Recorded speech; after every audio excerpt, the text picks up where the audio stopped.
میں مبلغ بنوں سنتوں کا، خوب چرچا کروں سنتوں کا، ہو کرم بحر خاک مدینہ۔ الحمد للہ رب العالمین، والصلاة والسلام على سید الانبیاء والمرسلین، اما بعد فاعوذ باللہ من الشیطان الرجیم، بسم اللہ الرحمن الرحیم۔ الصلاة والسلام علیک یا رسول اللہ، وعلى آلك وصحابك يا حبيب الله، الصلاة والسلام عليك يا نبي الله، وعلى آلك وصحابك يا نور الله۔ امام اہل سنت مولانا شاہ امام احمد رضا خان رحمت اللہ تعالی علیہ بڑی پیاری روایت نقل کرتے ہیں۔ حضرت ابو المواہب رحمت اللہ تعالی علیہ فرماتے، میں نے خواب میں دیکھا کہ میرے آقا سردار تو جہاں صلی اللہ تعالی علیہ وآلہ وسلم کرم فرمائے، اور پیارے آقا صلی اللہ تعالی علیہ وآلہ وسلم نے یہ بشارت دی کہ قیامت کے دن تم یعنی ابو المواہب رحمت اللہ تعالی علیہ 1,00,000 بندوں کی شفاعت کرو گے۔ عرض کی، یا رسول اللہ صلی اللہ تعالی علیہ وآلہ وسلم، میں اس قابل کیسے ہوا؟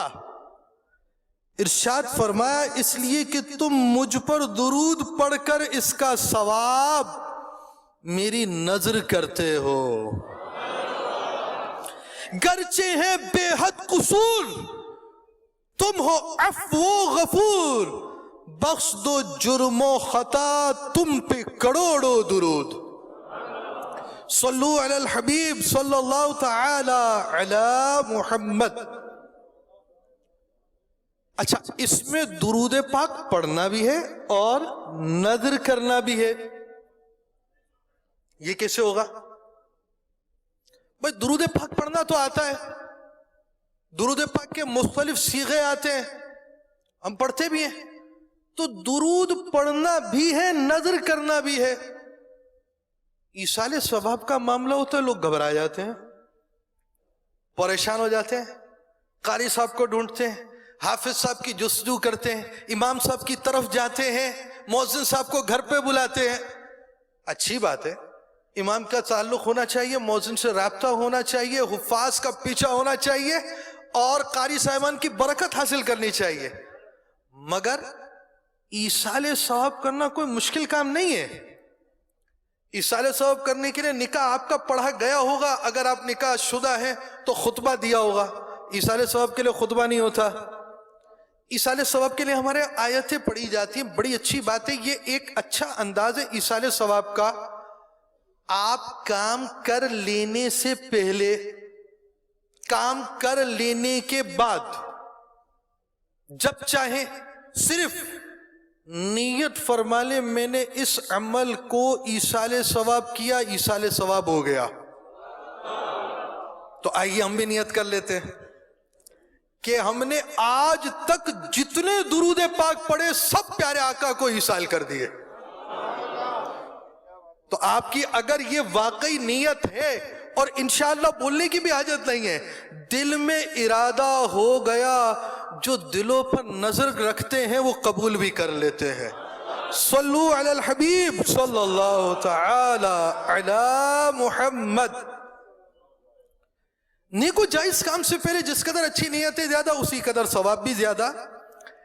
نگاہ نیچی کیے، خوب آداب علم دین ملحوظ خاطر رکھ کر بیان کروں گا، سنوں گا تاکہ اس کی برکتیں پاؤں گا۔ آج کا موضوع آخرت کی تیاری ہے۔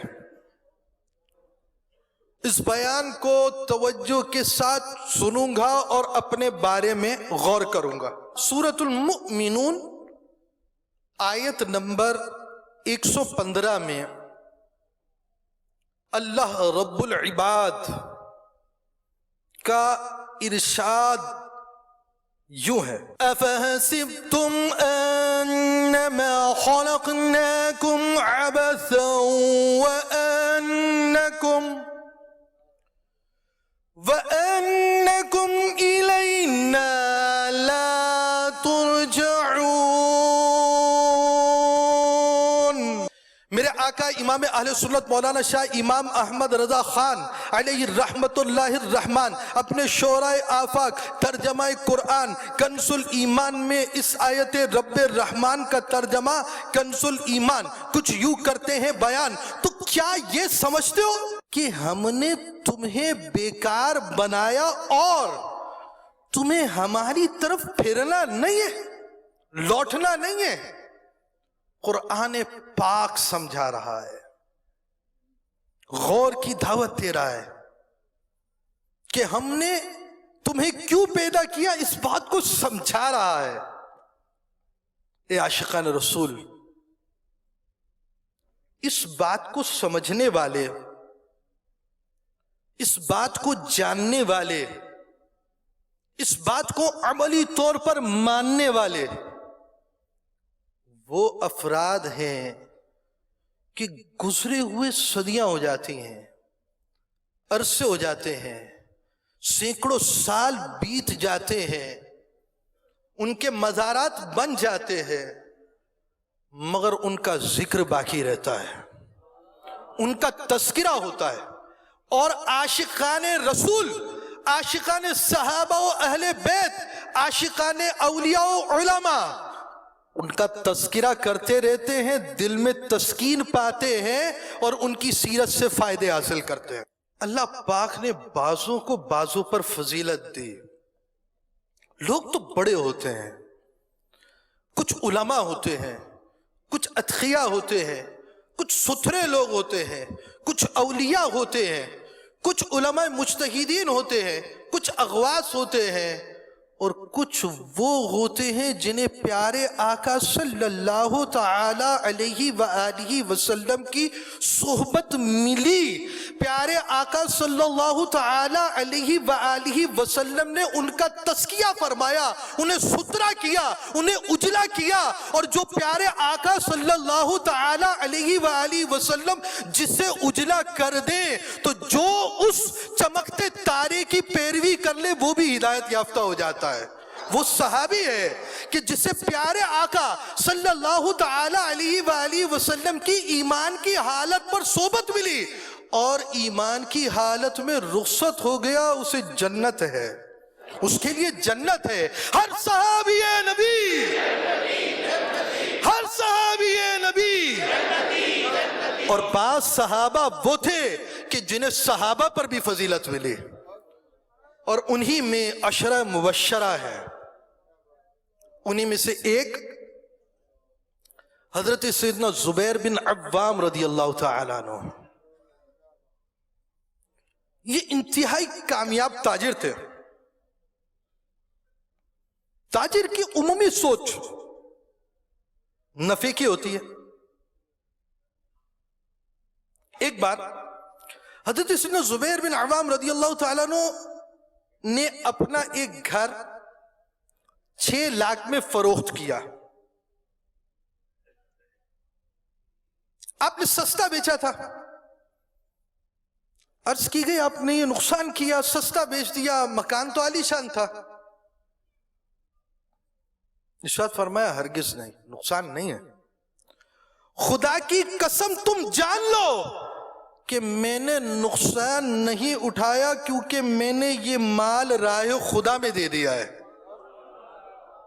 یعنی صدقہ کر دیا، اور اس کی برکت حاصل ہوگی۔ یہ بھی منقول ہے کہ حضرت سیدنا زبیر بن عوام رضی اللہ تعالی عنہ نے 1000 غلام تھے آپ کے پاس، جو آپ کو زمین کی پیداوار اور فدیہ وغیرہ دیا کرتے تھے. سمجھے اس بات کو؟ بھئی غلام کا ایک معنی تو ہمارے جو سمجھ کا ہمارے ہاں دیکھتے خادم ہو گئے، نوکر ہو گئے. نوکر کا کیا کام ہوتا ہے؟ نوکری کرنا، خدمت کرنا، کام کرنا، صفائی کرنا، ستھرائی کرنا. یہ 1000 غلام زمین کی پیداوار اور فدیہ وغیرہ لا کر دیا کرتے تھے، زمینوں پر مقرر تھے. کتنے بڑے رئیس آج بھی ہوں گے. آگے سنیے، غور سے سنیں. لیکن اس میں سے 1 درہم بھی آپ کے گھر میں داخل نہ ہوتا، بلکہ آپ تمام کا تمام مال صدقہ کر دیا کرتے، تمام مال. تو سبحان اللہ کی صدا لگانے والوں ذرا غور کرو، سوچو، کیا ہم زکوٰۃ پوری دیتے ہیں؟ صدقہ نہیں، نافلہ نہیں، زکوٰۃ کی بات ہو رہی ہے. اچھا زکوٰۃ ہے، آپ زکوٰۃ دیتے ہیں، ماشاءاللہ. زکوٰۃ آپ دیتے ہیں، کیوں دیتے ہیں؟ اللہ کا حکم ہے اس لیے دیتے ہیں. تو میرے پیارے بھائی، اللہ نے جیسے زکوٰۃ دینے کا حکم دیا ہے ویسے دیتے ہیں یا نہیں؟ جس رب نے زکوٰۃ کا حکم دیا اس نے جیسے زکوٰۃ دینے کا طریقہ تھا وہ بھی بیان کیا، مصارف بھی بیان کیے، اور اس کے دین نے، اس کی شریعت نے اس کے احکام بیان کیے. کیا ہمیں زکوٰۃ کے مسائل پتہ ہیں؟ کیا ہم حساب لگاتے ہیں؟ بعض ریٹیلر ہوتے ہیں، کپڑے کے تاجر ہیں، ریٹیلر ہیں. 1 گز کپڑا کیسے ناپیں، اس کے بارے میں اس کی کاؤنٹٹی کیسے کریں، یہ تھان کھولنا پڑے گا، اس کے گز ناپنے پڑیں گے، ریٹ لگانا پڑے گا، یہ سارا انتظام اہتمام کیسے کرنا پڑے گا. میرے پیارے تاجر، جنت میں بھی جانا ہے یا نہیں؟ پیارے تاجر، آپ نے اللہ کو راضی کرنا ہے یا نہیں؟ تو جس رب نے اتنی تمہاری دکان پر ڈھیر کے ڈھیر مال کے لگا دیے ہیں، اگر اسی رب نے تم پر یہ لازم کیا ہے کہ تم اس کا حساب لگا کر دین کے مطابق زکوٰۃ دو، تو تم پیچھے ہٹ جاتے ہو. حساب نہیں ہو پاتا، کتاب نہیں ہو پاتا. اور جب جائیداد تقسیم ہوتی ہے تو تمہیں حساب آ جاتا ہے، تمہیں یہ ساری باتیں پتہ چل جاتی ہیں. سونا کتنا تھا، بینک بیلنس کتنا تھا، پارٹیوں کے پاس پیسے کتنے تھے، ڈیبٹ کتنا تھا، کریڈٹ کتنا تھا، کپڑے کا مال کتنا تھا، دکان پر کیا چیز پڑی ہوئی تھی. جب لینے والے بنتے ہو تو حساب پورا آتا ہے. حساب ہی نہیں، حساب و کتاب آ جاتا ہے. اور جب راہ خدا میں دینے کی، صدقہ واجبہ دینے کی، زکوٰۃ دینے کی، مال کا میل دینے کی بات آتی ہے تو گھبراہٹ کی ہو جاتی ہے. انسان اپنے ضمیر سے پوچھے. اور حضرت زبیر بن عوام رضی اللہ تعالی عنہ کے معاملے میں دیکھیں. جمعۃ الاخری آپ کا عرس شریف، آپ کی سیرت کے بھی چند پہلو عرض کروں. حضرت سیدنا زبیر بن عوام رضی اللہ تعالی عنہ نہایت ہی امین تھے کہ رسول امین کے امتی تھے. آپ کی امانت میں دیانت کے سبب لوگ بکثرت آپ کے پاس امانتیں رکھواتے تھے. جب جنگ جمل چھوڑ کر واپس جا رہے تھے تو 11 جمادی الاخری ابن جرموس نے تعقب کیا. آپ رضی اللہ تعالیٰ عنہ کو دھوکے سے شہید کر دیا.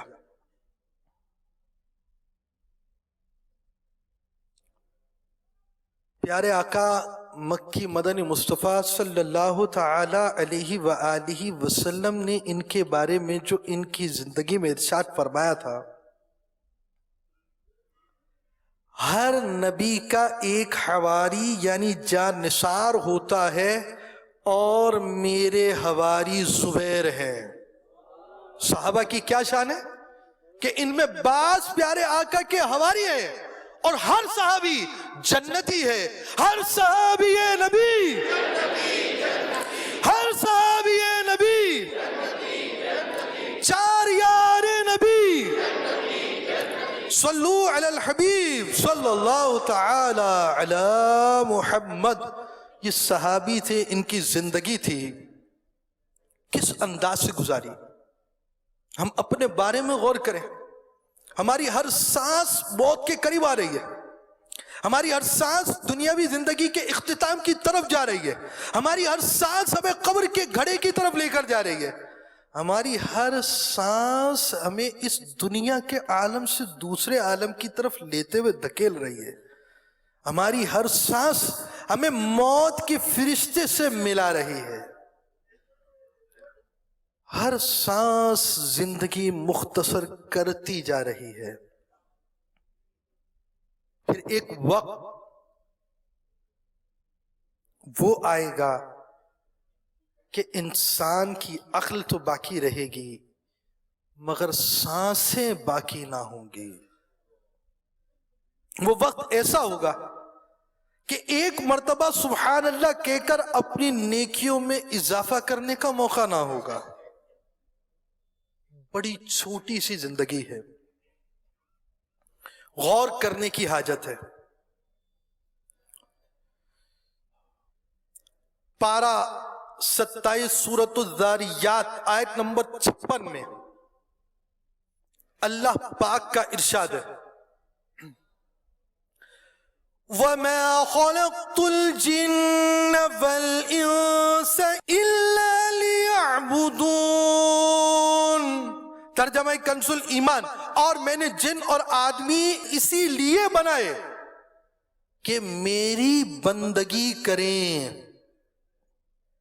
پھر سنیے، اور میں نے جن اور آدمی اتنے ہی اسی لیے بنائے کہ میری بندگی کریں. پھر سنیں، اور میں نے جن اور آدمی اتنے ہی اسی لیے بنائے کہ میری بندگی کریں. انسان کی پیدائش کا اصل مقصد اللہ پاک کی عبادت ہے. دنیا آخرت کی کھیتی ہے. بڑی ہی اہم بات، یعنی ایسی اہم ترین بات کہ ایک مسلمان کی زندگی کا خلاصہ کہہ سکتے ہیں اس کو، جو آ رہی ہے. اللہ پاک کے احکام کو جاننا اور اس کے مطابق عمل کرنا، یہ انسان کی زندگی ہے. اللہ نے کیا حکم دیا، دین نے کیا حکم دیا، مجھے وہ جاننا ہے، مجھے اس کے مطابق گزارنا ہے. ہمیں معلوم ہے نماز پڑھنی ہے، کبھی ہم نے یہ جاننے کی کوشش کی کہ نماز کیسے پڑھنی ہے؟ اگر ہمیں معلوم ہے ہم نے زکوٰۃ دینی ہے، کبھی یہ جاننے کی کوشش کی کہ زکوٰۃ کیسے دینی ہے؟ ہم نے اگر اپنی زندگی گزارنی ہے تو یہ جاننے کی کوشش کی زندگی کیسے گزارنی ہے. تو انسان جانے میرا رب مجھ سے کیا چاہتا ہے، پھر مانے، عملی طور پر اس پر عمل کرے کہ جس چیز کا مجھے میرے رب نے، میرے رسول نے، میرے دین نے، میری شریعت نے، مجھے اسلام نے جس چیز کا حکم دیا اس پر مجھ کو عمل کرنا ہے. وہ رات کی تاریکی ہو یا دن کا نکلا ہوا اجالا ہو، وہ کمرے کا ایک کونا ہو یا وہ کوئی کھلا میدان ہو، میں ہر وقت ہر آن اپنے رب کے حکم کو جاننے والا اور ماننے والا بن جاؤں.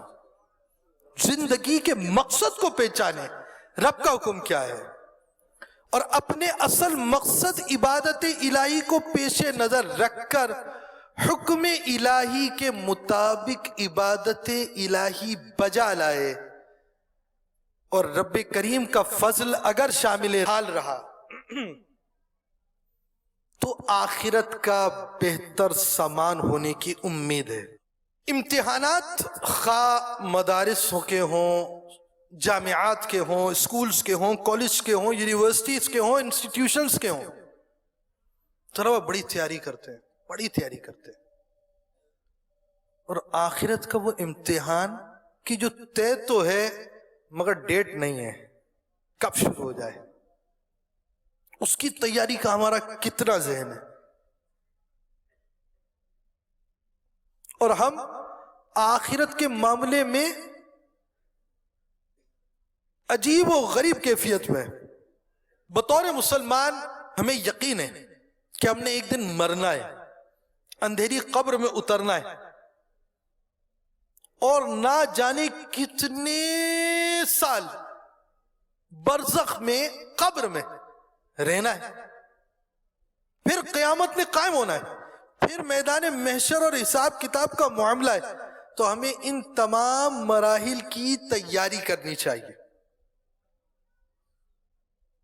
ایک مسلمان کی آخرت کی تیاری کیسے ہونی چاہیے؟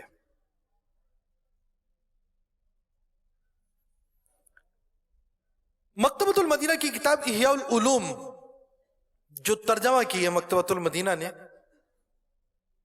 اس کی 5ویں جلد 5th البم میں حذیفہ رضی اللہ تعالیٰ عنہ کی وفات کا وقت قریب آیا تو آپ نے فرمایا, اے اللہ پاک, تجھے معلوم ہے کہ میں نے اپنی مالداری سے زیادہ غربت کو محبوب رکھا. یعنی میں مالدار ہونا میں نے پسند نہیں کیا, غریب رہنا پسند کیا. میں نے اپنی صحت سے زیادہ بیماری کو پسند کیا, اور میں نے زندگی سے زیادہ موت کو محبوب رکھا. لہذا تو مجھ پر موت آسان کر دے تاکہ تجھ سے ملاقات کر سکے. امام غزالی رحمت اللہ تعالی علیہ ایک بار مکہ معظمہ زادہ اللہ شرفا و تعظیمہ میں تشریف فرماتے.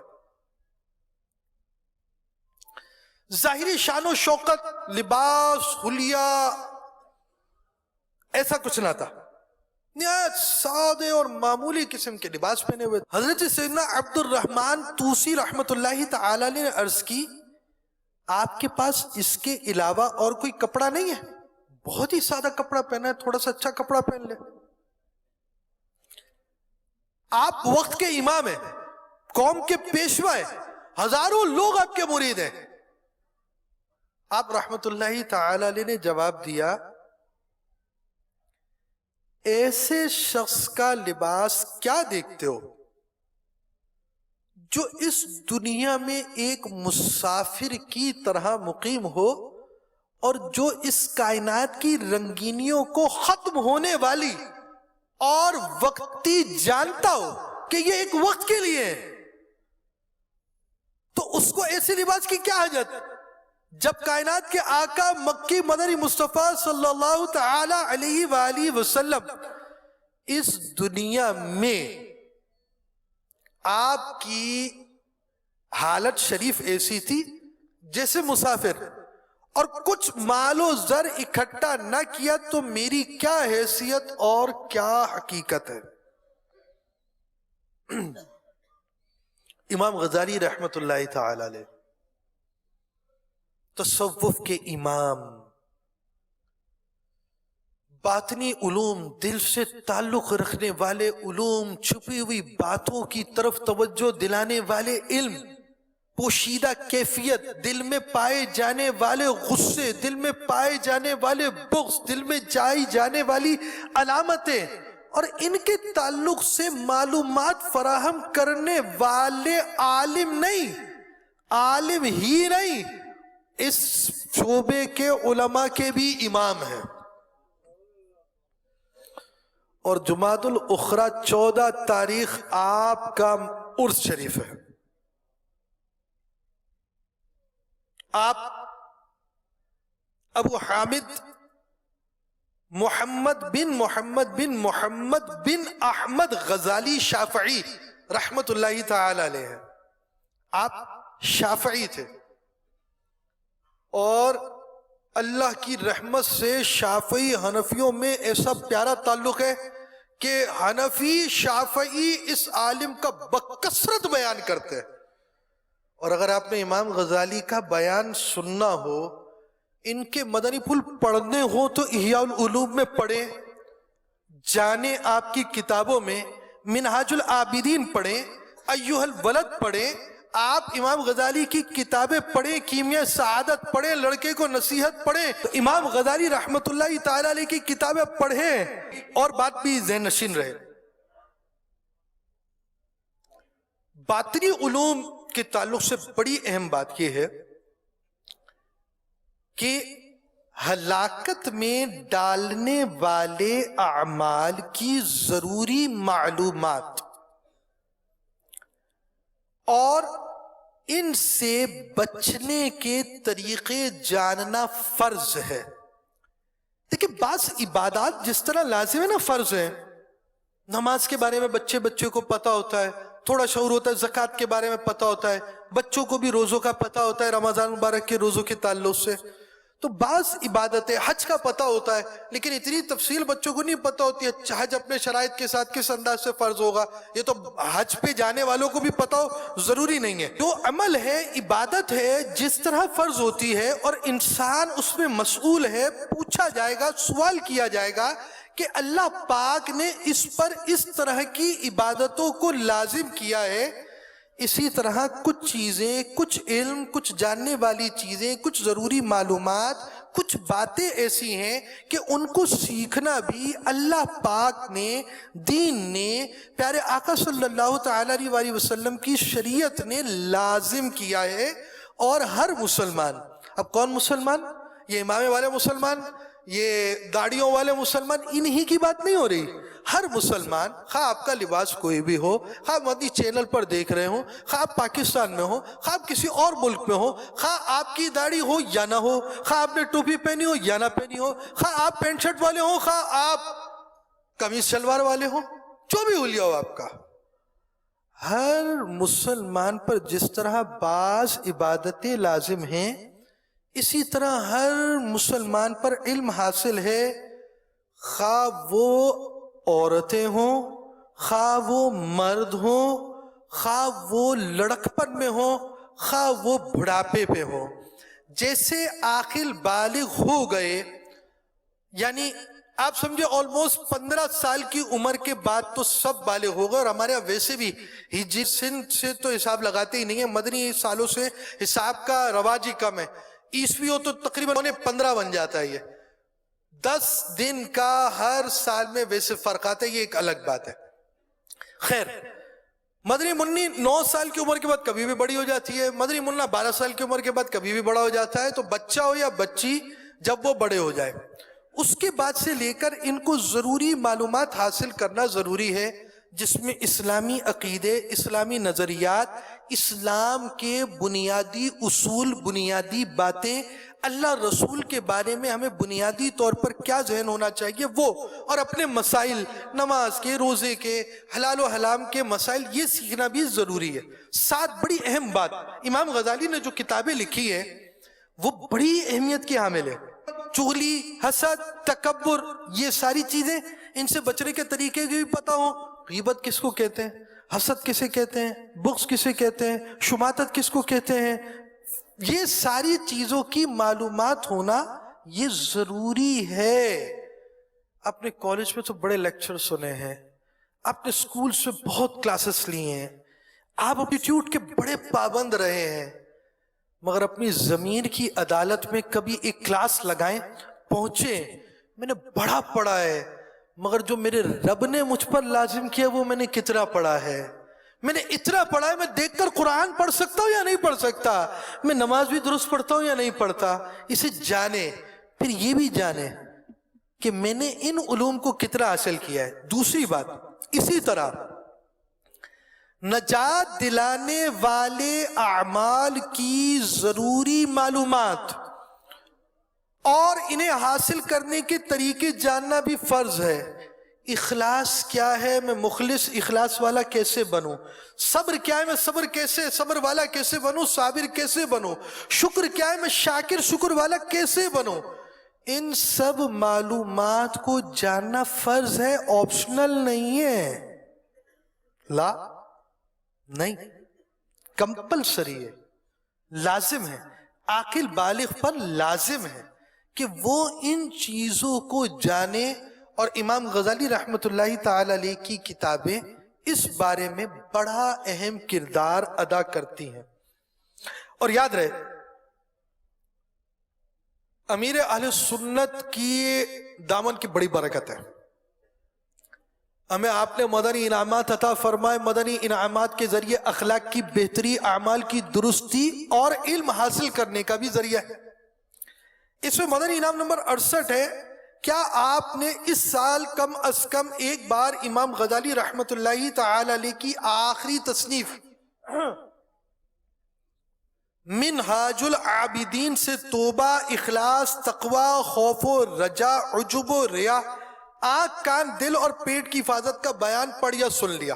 سب کو چھوڑ دیں، پوری منہاج العابدین پڑھ لیں۔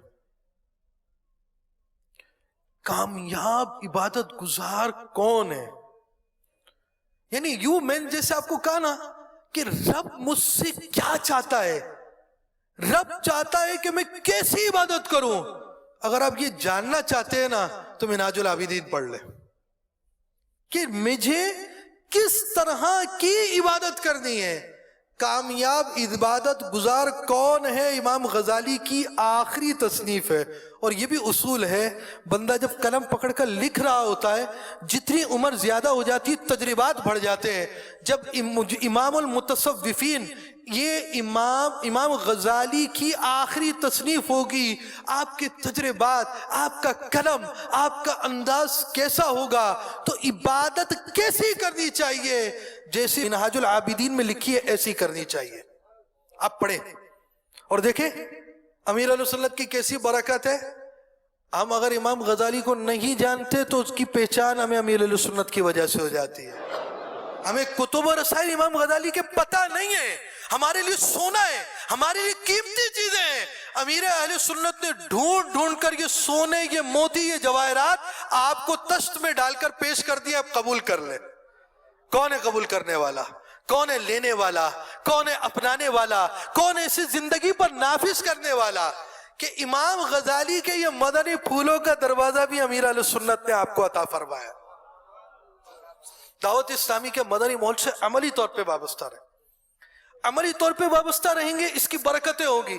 دعوت اسلامی کے مدنی ماحول میں استقامت ملے گی، دعوت اسلامی کے مدنی پھولوں کو پانے کی سعادتیں ملیں گی، اور عملی طور پر وابستہ ہونے کے لیے دعوت اسلامی کے 12 مدنی کاموں میں عملی طور پر شریک ہو جائیں۔ دعوت اسلامی کے مدنی کاموں میں 12 مدنی کاموں میں ایک مدنی کام اسی مدنی انعامات کے رسالے کی فکر مدینہ بھی ہے۔ بھائی کون ہو جو آپ کو امام غزالی کی بھی یاد کراتا ہو؟ کوئی ایسا بھی تو جو اعلیٰ حضرت کی یاد کراتا ہو، جو ایسا بھی ہو جو نماز کی یاد دلاتا ہو۔ آپ ایک اپنے جدول کے بارے میں، اپنی لائف کے بارے میں، اپنے سٹائل کے بارے میں، اپنی ذات کے بارے میں غور کریں۔ آپ کی لائف سٹائل میں آپ کو کیا کیا چیزیں چاہیے دینی طور پر؟ نمازوں کی درستی چاہیے یا نہیں؟ عبادت کی درستی چاہیے یا نہیں؟ علم کا حاصل ہونا چاہیے یا نہیں؟ تقوی پرہیزگاری چاہیے یا نہیں؟ آپ کو اپنے معمول میں جو چیزیں چاہیے، تھوڑا مدنی انعامات کا رسالہ اٹھائیے تو یہ رسالہ آپ کو بتائے گا ایک مسلمان کو کیسا ہونا چاہیے۔ تو مدنی انعامات کے رسالے کی فکر مدینہ، اس کے رسالے جو ہے نا پر کیے جاتے ہیں۔ آپ کا جو رسالہ ہوتا ہے، آج پہلا مدنی انعام نمبر 1 نیتوں کا مدنی انعام، دوسرا، تیسرا، غور کریں تو یہ ہمارے 12 مدنی کاموں میں سے کیسا میٹھا مدنی کام ہے؟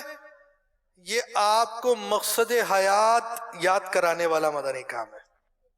یہ آپ کو امام غزالی کی یاد کرانے والا مدنی کام ہے۔ یہ آپ کو اعلیٰ حضرت کی یاد کرانے والا کام ہے۔